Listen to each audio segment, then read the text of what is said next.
Ricky. Got a great show for everybody today, all about whole brain functioning.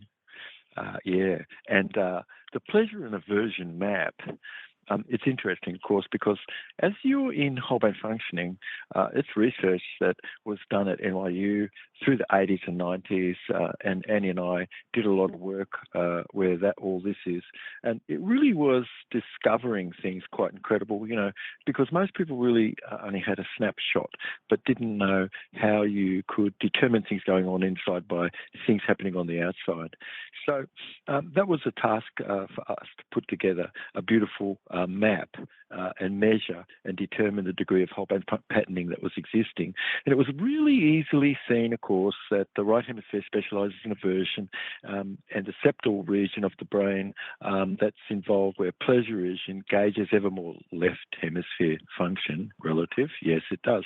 And so left hemisphere pretty much modulates the motion of pleasure and interest, and the right hemisphere modulates and specializes more in aversion.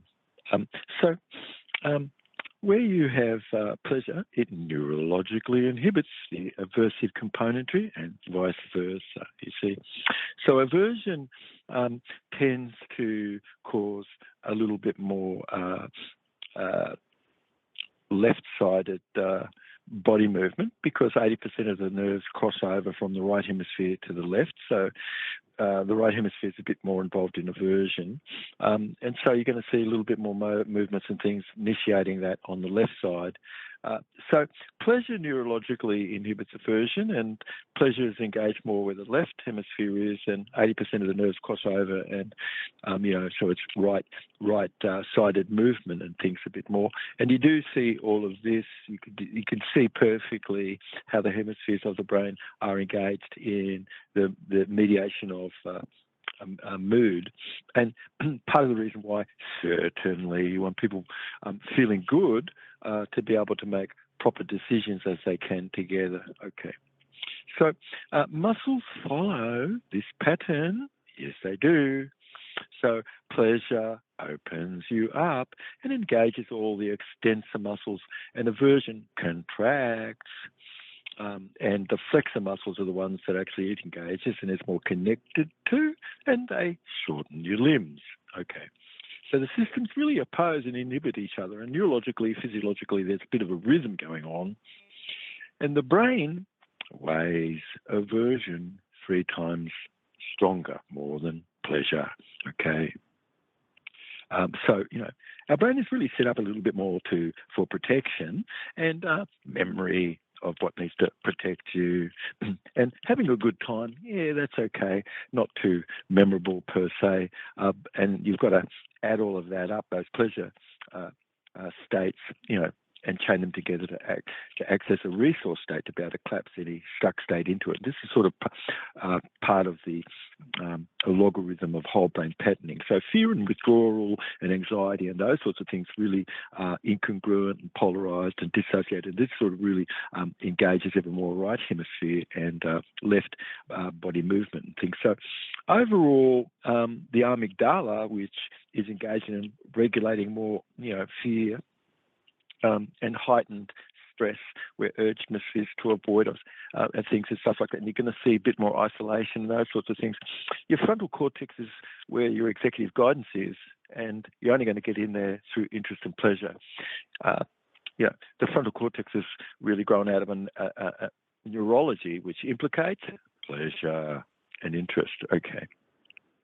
So the amygdala is more engaged, and right hemisphere is mediating this. And the right hemisphere is more connected to internal milieu through the right forebrain bundle that connects far more to the right hemisphere and connecting into the internal milieu, versus the left hemisphere is connected much more to the outside world.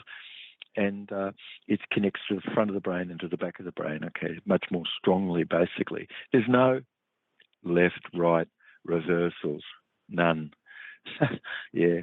So the brain of an ant and your brain, pretty much the same sort of things going on here. So You really, where the fire is really strong, you've got Pavlovian conditioning, you see, and aversive states could have been triggered just automatically, and that was just a pattern where something was, where knee-jerkedness was perhaps. But in the show that we've got today, you're going to be really learning a lot about what this is and getting that a little bit more clear. How good is that? And where threat would have arisen, where some safe condition couldn't have been, perhaps, and negation or polarization might have been triggered.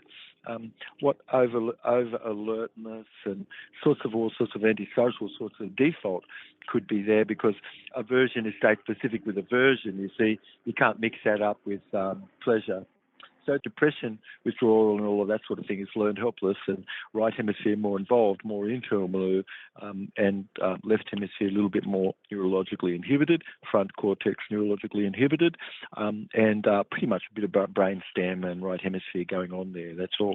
So the septal neurons connect the frontal cortex and create more whole brain functioning, and is really engaged ever more where pleasure is, you see. So otherwise, violence really is control. We could learn a little bit about that today. And cortisol really spikes, and anxiety could have been, you see.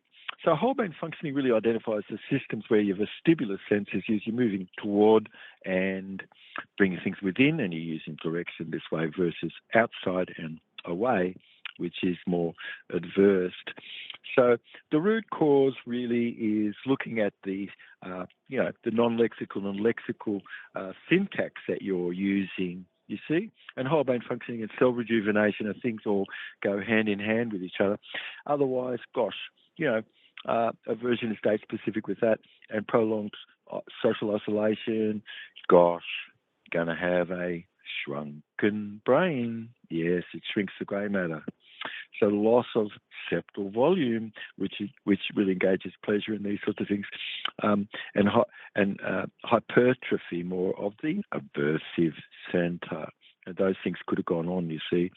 So polarized sorts of decision making and negative regulated types of rumination are all the very things which you could clear away more on whole brain functioning. Pay attention to this show coming up. It's a really good one. Anyway, love you, mate. And let's catch up to everybody. Click the button and go to the podcast.